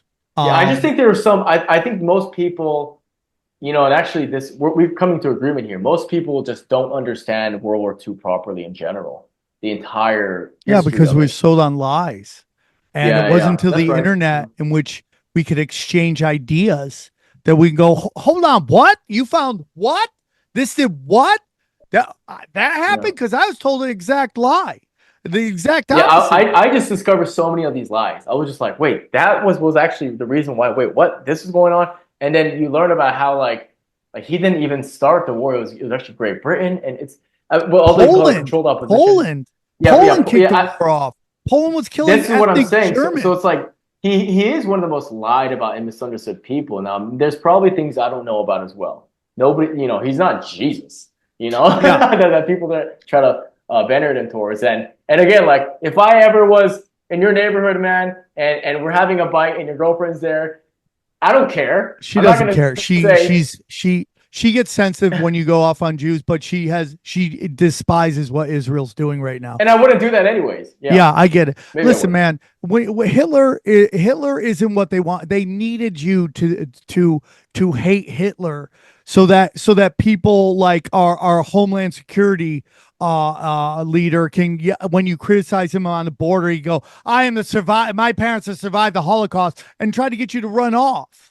That's the whole purpose of that. Okay. Like even if we took the numbers for real, and I'm fine with whatever you want to say, it's not even top 5 yet. Nobody even wants to talk about that. It's not even top 5 of the known genocides that we know about. It's not even top 5. We talked about some broken sim. It goes Mao, Stalin, Bill Gates vaccine. Okay. King Leopold. And then you have in there, the Bolshevik Jews in Russia. He's not even top 5. That's right. Top 5. And you know what? I wasn't even going to get into those numbers, but my point is that Hitler is very useful to the elite to silence white America. And I'm just looking at social dynamics. Anytime a white person says anything, you as white men, it's like if are you white, by the way? I can't tell you. What are you? Well, I am No, I know you're white, but what is he? Because I'm He's Mexican. Mexican. And he's here illegally. I was like, he's white-ish. No, he's Spanish Mexican. yeah, Spanish Mexican. Yeah, so he's a Euro Mexican. Yeah. Cool, brother. Yeah, because I'm just saying, every time Hitler is useful against white people, because anytime a white person has an atypical perspective, he may not even be he might be a white belt in just getting into this world. He may know nothing, but if he has a atypical worldview in and of itself, the first thing they do is they put a little mustache on him. That is so useful because you're therefore a racist, sexist, bigot, you hate the poor, you're anti-Semitic. It's just like, no, we just have a different opinion. You know what I'm saying? It's like literally I have friends across the board. Like and we all talk about the truth, and that's what we have in common. But you can get reprimanded, especially if you're white and Christian, with this little mustache. Boom. You're therefore a Nazi. It's like, I don't want to be that, therefore I'm going to shut up and not look into this further. Yeah. I mean, everything is just I'm working on this bit. It's a very high wire bit, but like based on the people that who are calling you these words, they've destroyed the meaning. Fascist, racist, homophobe, transphobe, Nazi, faggot. Yeah. I mean, I'm taking back faggot, but and I'm taking back retard, and I like being called the M word. That's just me. Okay, that's who I like. That is because you are a real nigger. Thank you, dude. Thank you for the ER too. Thank you. Yeah, I'm a real nigga. Went hard. I got you, man. I really am a real nigga. And people need to understand that. And we're taking these words back. And it's like we're getting past the day in which a word is said and you melt down. You know what's gonna happen in the future? A word is said and you move on with your fucking life. Okay? You don't like the person who said that? Don't talk to them anymore. Shut the fuck up. I have a good friend of mine. I'm good friends with Tony Hinchcliffe. I had good friends of mine trying to tweet his representation because they wanted him to get dropped. Get the fuck out of here. Okay? You don't like Tony Hinchcliffe's joke? Don't go to Tony Hinchcliffe's shows. That is the extent of your power. Go fuck yourself, because the minute you make a rule in which people could be taken out for things they said, just know that rule will be used against you at some point, because there's some even more woke fucking faggot out there who's going to fucking try to take your job by acting like they're upset about a fucking rule. And the word faggot is only used at dumb assholes, not my gay friends. Okay. And I have a whole joke about that as well, which is the only people I call faggot are my best friends, Tom Brady, and straight dudes I fuck hard. That's it. Okay. Those are the only ones. Okay. Oh, that's good. But I gotta say, brother, that obviously you just said a lot of common sense, and only a fool will disagree with you. The problem is that most people are fools. So because most people are fools, this is why I am sort of I'm getting to the point where I'm almost becoming, and I'm trying to say this without sounding like in like a demagogic manner. It's not vociferous or hostile, but I'm almost sometimes leaning towards being like an open authoritarian. And here's what I mean. I'm not trying to control people and blah, blah, blah. But my point is that I've gotten to the point, now looking in retrospect, just watching this circus for so long, brother, I'm at the point where I think that I just look at power now as a vacuum. And I think what's happened is that we have this assumption that if we just put it into the free market and give it all to the people, then their good intentions are going to be purely libertarian. We're going to live and let live. But human nature hasn't really shown that. I think when you give people absolute freedom, they do drag queen story hours, they're unfaithful. And like that's why I'm sort of feeling, as a person who is actually live and let live in his personal life, that most human beings, they don't speak from common sense, man. Like we may need, like, I think power is a vacuum, and the right needs to, the actual traditional people who want to preserve their culture and order and people and identity, they have to start engaging in it and understand that if you leave it as a vacuum, the left is going to go in there immediately, and you're going to be absolute controlled opposition from this higher elitism. And we need to start engaging in that power politics. And in a way, I'm sort of advocating people on our side to actually start being a little bit more authoritarian. Well, that's very interesting because Top Lobster from the Nephilim Death Squad brought that up about how, Trump should just go full dictator. It's interesting, dude. Here's the biggest thing, dude. We as men have to stop thinking that we have to be nice guys and co-sign on bullshit. We need to stop being weak men, and we need to start showing up. We need to, like you said earlier, we need to run towards the problem. We need to be first responders, okay? And when ridiculous bullshit gets pushed, especially from these white progressive women who are cultural terrorists, we have to push back. We have to go, we don't need drag queens reading the kids. We need to push back. The days of just not caring. Here's the problem with a lot of shit is that men work so hard during the week. We come home, we're tired. We don't want to fucking micromanage everything. Okay. But we've allowed the crazies to take over by not paying attention. Men need to care. We need to all become localists. I call them localists. We need to work on a local level and pay attention to everything going on. We can no longer just assume it's going to work itself out because we got to the point where we're allowing men to compete against women. We're allowing men to beat up women for Olympic gold. It's done. No more. You want to be trans? What, brother? I agree. Oh, I'm sorry to interrupt. Please. No, but I'm just saying, if you want to be like, dude, there's always been trans. They've just kept their shit together. Fly your freak flag at home. In the center square, we're all going to agree to chill the fuck out.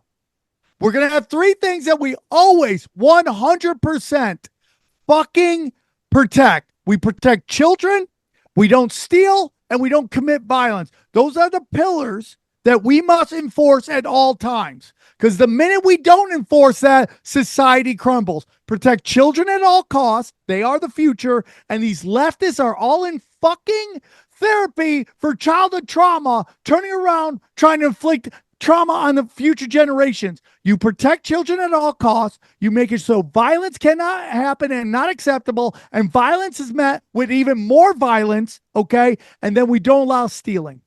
That's what life's about. You're sounding like a Christian, I will first say. And the second thing I'll add, literally, like quite literally. But the second thing I will say is that the proliferation of a corrupt government is synonymous with masculine degeneracy. You're absolutely correct about that. All you have to do is constantly look at the patterns of history. This happens time and time again. That being said, I agree with you, but I would say that there's a further diagnosis. There's a larger issue that is happening, especially with younger generations. I would say millennials and downwards, which is that the incentive structure itself has sort of become inverted where the men don't want to fight. So we need to first sort of fix that so they want to have something they feel they're willing to fight for in the first place. Because a warrior is a person who stands between the dragon and the monster and that which he regards as sacred and that which he wants to protect. Well, a lot of men are just checking out right now. So I think there's your solution to the diagnosis is absolutely correct. I totally agree. But in order for us to get there, a lot of these young men, they simply are checking out. And it's a very disconcerting thing. And it has to do with the multiplicity of issues, obviously, like a slave seed oil diet, consuming grain sludge all day, no protein. It's multifaceted, but I got to say a big factor is how can these young men speak up against the elite collectively when the majority of men are afraid to stand up to female coworkers or neighbors?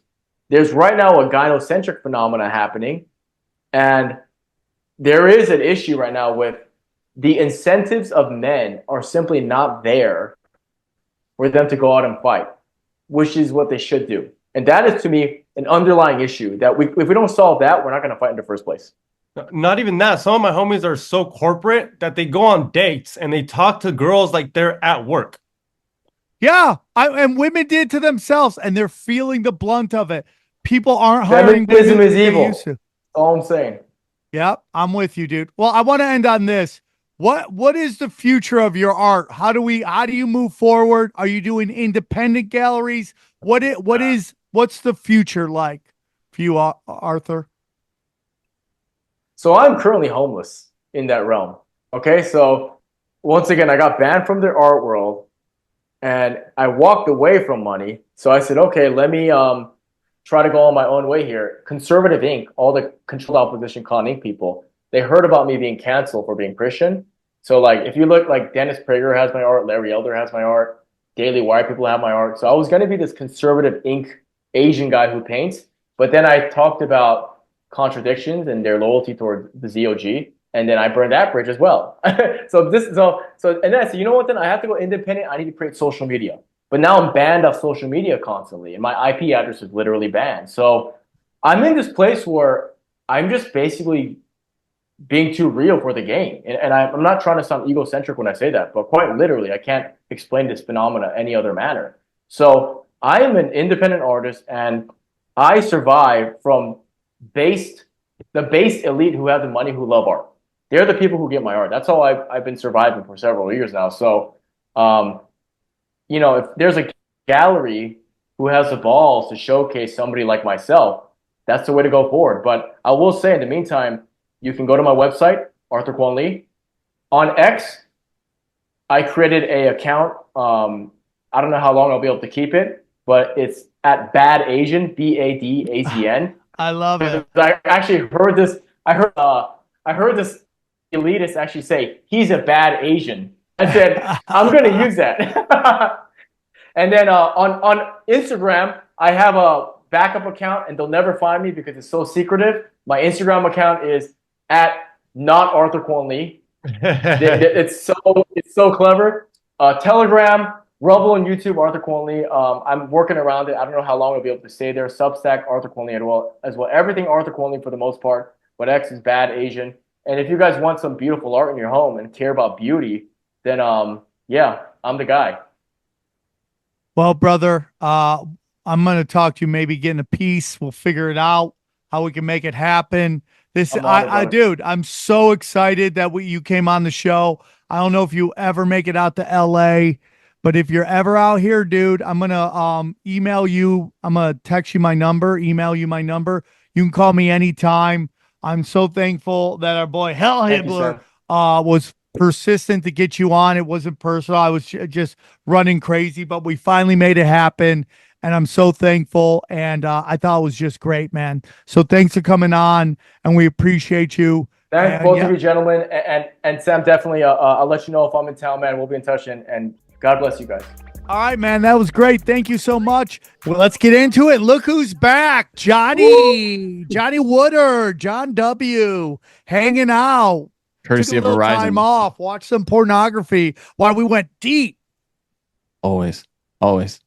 Went super duper deep. Why do you think I keep my hands off camera? It's like I'm always. Oh yeah, Johnny's working it while he's talking. Johnny is an iPhone. He could multitask. He could talk on a podcast and masturbate to pornography at the same time. That would be hard, honestly. What to masturbate while I was listening to your voice would be. Can you do a podcast while jerking off the porn? That is the question.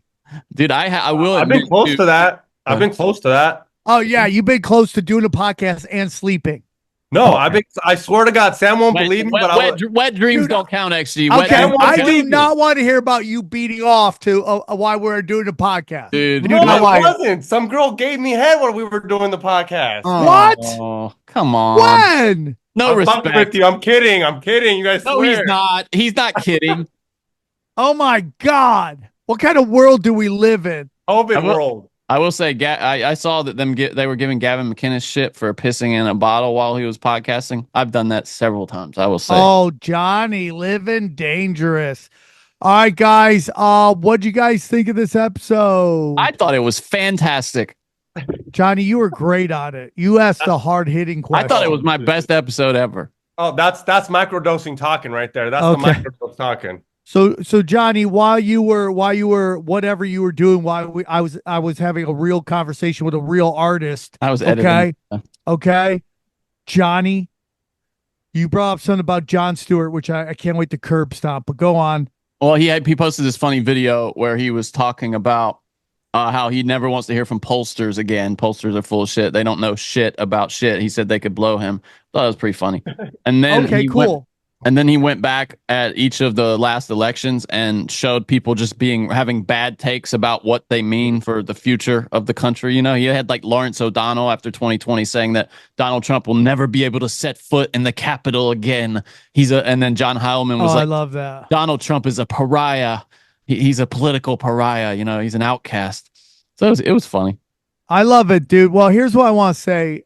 Here's what I really want to say is that people try to act like things like elections don't matter. All the black pill people like to act like things don't, like presidents don't matter. I'm sorry, dude, but the last 4 years of trans in sports, that's a big deal. Trans using women's bathroom, that's a big deal. Unrelenting, unlimited supplying of the Ukraine of money, that's a big deal, okay? These are big deals. The 12 million illegals in the country, that's a big deal, okay? Those are real things. Now, Johnny, you didn't hear it, but we had a great discussion, and I think I'll say it again. I think Trump is more easily manipulated than any of these other guys because he cares what people think, and he's on social media, and when he starts getting his dick kicked in, he gets super sensitive.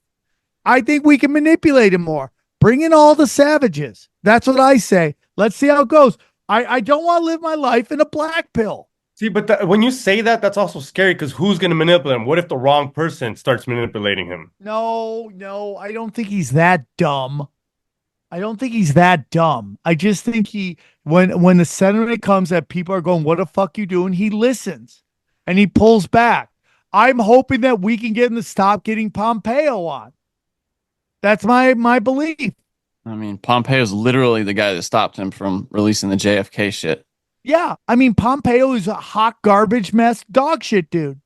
So I'm hoping, and and having Arthur on is great. I've seen his clips. I didn't know who I'm gonna be honest with you. When they booked him, I was like, okay, fine, Hibbler, I'll put your friend on. I didn't know it was him, and I was so excited when he popped up. It was a blessing. Oh, really? That's cool. I didn't know that. I didn't know it was him. I've seen his clips. He is getting shadow banned like a motherfucker. And because he does go hard in the paint, and he's very articulate, and it's great to see. It's good to talk to artists like that because art is meant to be provocative. We have been lulled into this belief that if someone gets upset about art, that's a felony. It's not. It's meant to be thought-provoking, pressing you, okay? You don't like certain words? Nobody cares. Nobody cares. Move on with your fucking life. There used to be a time people said all the words, and guess what people did? Move the fuck on with their lives. Just because something happened traditionally doesn't mean it's bad, people. New shit doesn't mean it's better. Is music better? Is television better? Some of it. But most of it's garbage dog shit. Is music better? Not the stuff you're hearing on the radio. The pop shit is dog shit, okay? Just because something's traditional doesn't mean it's bad. All right? That's my opinion, dude. And get over your words. You don't like these words? Who gives a fuck? Move on with your life. I've been called everything. Dude, there used to be all the time I would go into comedy clubs and people teeing off on Armenians. Fuck you. Guess what I did? Moved on with my life. I think that might stop. The whole being sensitive with Trump being president again. I think all that shit might cool the fuck down. Well, dude, the real truth is, and like he could easily be the Antichrist, is Elon Musk has made it so the progressive left can't get astroturfed into having power, which is Jack did completely. All these retards in Hollywood putting out this anti-white shit, getting all these bots tweeting them like they've said something. That's done. That is done. It's over. If you can't cancel Tony Hinchcliffe for a Puerto Rican joke, you're done. If you can't cancel Joe Rogan because he has a 4-minute N-word bit video, okay, you're done. At least for Deal now. with it. At least for now. At least for now. Yeah, we got to be vigilant. This is no excuse to lose. That's what we said. You got to press all the time. Full court press all the time. You cannot sit back and go, oh, it's going to be fine. Nope. especially if you're a man, conservative man, you must press all the time. Guys, we're not going to do a long discussion. Anything else you guys wanted that you want to get into real quick? Crazy day. Just a crazy couple of now a couple of days, right? It's just wild. I props to for the 45% of Hispanics who showed up, you know, and like surprised, because there's not much they can say on the left now, you know, that it was their own what they thought as their base that betrayed them in this election. You know what I mean? What can they say? It's got to be on them. They did this themselves. They tried to run a geriatric gaff machine for president, and then when that failed, they tried to force one of the worst candidates in modern, since like Hillary Clinton, obviously, but before that, you could go back a long ways before you could like I don't know, Dukakis maybe was a worse candidate. So yeah, I mean they did it to themselves. Yeah, they did to themselves. And again, like we talked about in the show that you bailed on us. Like, don't cry about female candidates when you've allowed these parties to only allow scumbags in. Okay. Yeah. Of course. Yeah. I guarantee you, Tulsi Gabbard got a chance to run. People would vote for her. They like her. If Tulsi lost right now, I would have been sad. Yeah. I loved it.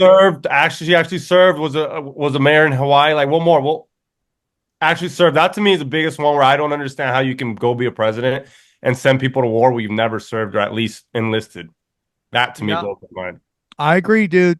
I agree. Guys, go to SamTripoli.com. You can grab all of my dates. Going to be in Tulsa again. Got dates coming up. Arizona, Batavia, Illinois coming up. SamTripoli.com. Tampa Bay is coming up. Cancun, Columbus, Ohio, Pottstown, Morristown. Grab those real quick. Come see me live. I got a whole bunch of new shit. Check out my special. Why is everybody getting quiet? The people have spoken, and it's a crush fest. Okay, it is a crush fest. Also, go back, guys. The podcasts are on fire, but dude, the Patreon, dude, I'm putting up none but fire. We're gonna do a nice breakdown tonight on my premium content. So $8, you get 3 to 4 episodes a week. The Cash Daddies is killing it as well. People are making money, but the biggest thing I want you guys to get into is the Chaos Twins are back. Woo! We're doing our second issue. Please grab your dude. I have a vision for this, and it's going to be quality children's entertainment. I have kids. I'm a grown man with kids. I can do child entertainment. Okay. These guys who don't have kids doing kids entertainment, scumbags. This guy, real ass dude, putting out quality content for my children. Check it out. Second issue is there. Go to SamTripoli.com. Click the link. And then we're going to get into t-shirts. About to make a new t-shirt. Ooh, about to make the nice. podcast Eskimo Brothers t-shirt. Don't know. Might make that. I'm going to probably put that out soon. That will be available. Tripoli and Trump forever linked together. Forever. To the end of the I am a trivia question. Buy gold and silver. Dude, my special wouldn't happen if it wasn't for Tony. And the people at Wise Wolf Gold and Silver. Go check that out. SamTripoli.gold. Rife Technologies. Get on. We gotta get Rife back on to promote his technology. Alcure Hydrogen Brown Gas. Dude, you need your hydrogen. The best way to get it. Harley Ray, dude. Crystals, candles, everything right there. Guys, I'm about to start working with my man Tim James to bring my own supplements. We're gonna start talking about making supplements. Nice. So I'm gonna get you cheap supplements, good supplements at a cheap price. That's my goal. Joel Staley, get in shape. EMF rocks. Get those Faraday bags so you too can fight that dirty electricity. Prometheus, if you need a decentralized website. And of course, if you love an XG asking all the right questions at all the right moments, then you can think Brain Supreme.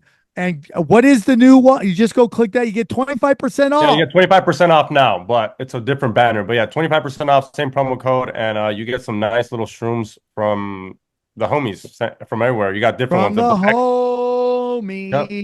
Try all these. All these are for different types of stimulation or whatever. Stimulations make you holler. Anything else, guys? Hit that like button, subscribe, and go check out my XG Marks the Spot over there on YouTube. I got a brand new vlog with George Lopez. George Lopez at a comedy festival. Go ahead over there at YouTube. Thank you. Johnny, anything? Check out the new Broken Sim. We had the election extravaganza. It's doing well. Check it out. Broken Simulation, wherever you find podcasts. All right, guys, enjoy these highlights. Here's a clip from the latest Broken Sim. You're bringing us to Cardi B, of course, which she was on stage at a Harris rally, and the teleprompter went out, just like we were talking about. And it is one of the most awkward minutes you'll ever witness here. I will say, though, I was just impressed that she could read. But Johnny, I'm going to tell you something, dude. Talk to Howie Dewey, man. He says... So his brother-in-law, basically, he's been with his girlfriend forever. Her brother, okay, used to do high-end security, did for the Lakers, NBA players, all this stuff, right? He would get all these free shoes, bring them home, and then Howie would just put them on and keep them. Nice. Okay. And he'd get so pissed. He just recently passed away. Oh. You know? Oh, no. So he told me, he told Howie that Cardi B was the smartest person he's ever had to deal with. And that this is a Larry the Cable Guy That's interesting. act. Because someone She's a Larry the Cable Guy act of cum dumpsters, okay? I tweeted that I was just impressed that she could read after this, because if you watch her Instagrams when she goes live and stuff, she sounds like a moron. She's playing a character. Well, a guy commented and said that she was like valedictorian of her community college or some shit like that. 100%. Or had a 3.8 GPA or something. She's playing a character. Which is, I mean, I don't know. I don't know if I believe that, but like, I mean, because she's very convincing. According to Howie, a guy that's amazing. Yeah, okay. Yeah, it's she just like play retarded Puerto Rican chick. She's the best actor ever. Then, but here we go. This is the most awkward minute you'll ever see. Her acting is strong. 1 second, guys. 1 second.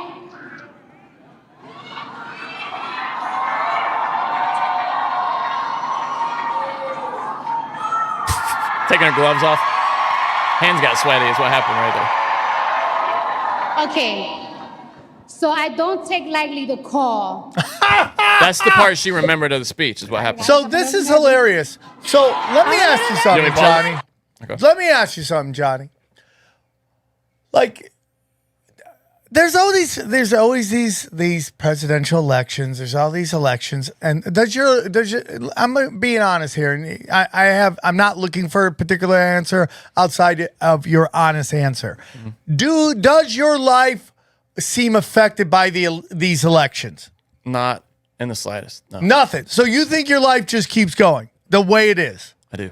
Okay, not number down, but like and again, thank you for the honest answer. Gas, a little more expensive. Do you think that has anything to do with who's the president? Immigration, has that affected you at all? Immigration has, in some ways, affected me because there are farms back where I'm from who employ Mexicans, cheap labor. But I mean, we've had them help on the farm, like not as employees, but they've been through, like, you know, just doing, like, helping other people that were on the farm. Do you catch and release them? No, I mean, that, you know, honestly, most of them, the ones that I've seen, are just like trying to make a living and send it back to Mexico. Okay, they aren't investing it here, though. I can tell you that. Okay, so it affects you, doesn't affect you, sometimes affects you. Do you think World War III is a possibility, Johnny? Do you honestly? It's unlikely, I think, because most of the people in charge around the world are self-interested, and nobody would benefit from a true World War III right now. So, but you think those are all things people think are happening? I do. Okay. So let's just say those are possibilities, right? There is things they that are work, possibilities. Right? Like there are chances. We produce more oil than Saudi Arabia, but because the system take Saudi oil, in which they charge us ridiculous prices just to murk us. That's what they do. They just murk us. And we can get, that's a different show, but we get into it, how the price of oil is just made up. Completely. It's just a made up number. We extract more oil than Saudi Arabia. But because the banking cabal wants to control Mecca, they control it through that. Okay? They use the House of Saud. Anyway, so If you're running for president, why are you the people that you are bringing forward? Glorilla? Was she really up there? Oh, yeah, no. Glorilla. Someone named Glorilla. See, I can hear in my head somebody at home going, Tony Hinchcliffe. What's an insult comic doing on stage at a rally? Yeah, I get it, but what does Tony produce versus what she sings about? Right? Like what is and listen, we talked about last episode, and you have people going like, why are you doing comedy at a Trump rally? Why are you doing nightclub act at a Trump rally? Trump is entertainment. We've already expressed Trump is entertainment. I'm team Hinchcliffe. Absolutely. I'm fine with what he did. There are guys who are like, what are you doing at that? That was a horrible idea to do that. I'm not one of those people. I'm on team Hinchcliffe, okay? But what Cardi B, wet ass pussy, sings about, unreal, right? Like, what do you think about your base that this is who you present?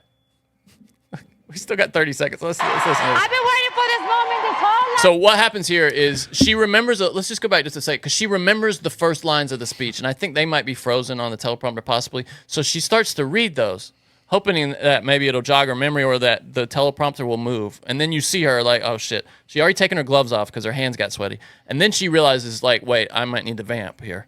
And so she just starts running through like the hype lines, that she's got in her head. So let's check this out. This is kind of fun. So I don't take lightly the call.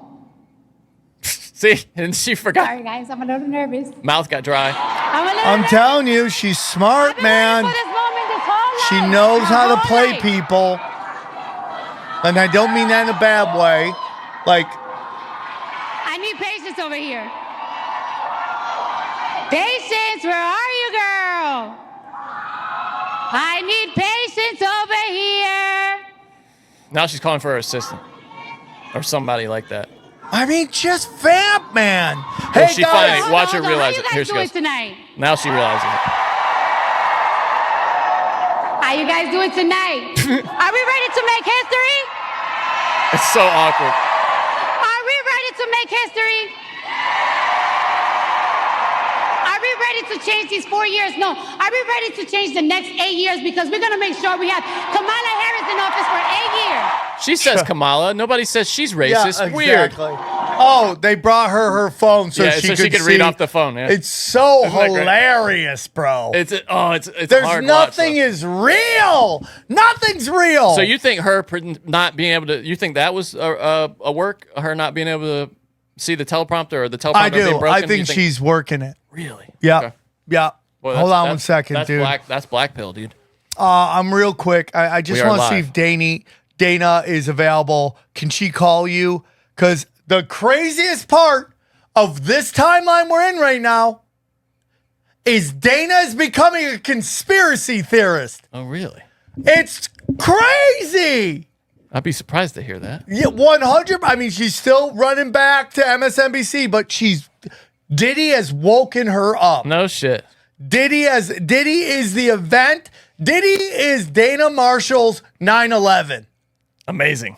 It's like, whoa, what's going on here? If you'd like to hear the rest of this episode, subscribe to Broken Simulation in your podcasting app or check us out at youtube.com/SamTripoli. We go deep, homeboy.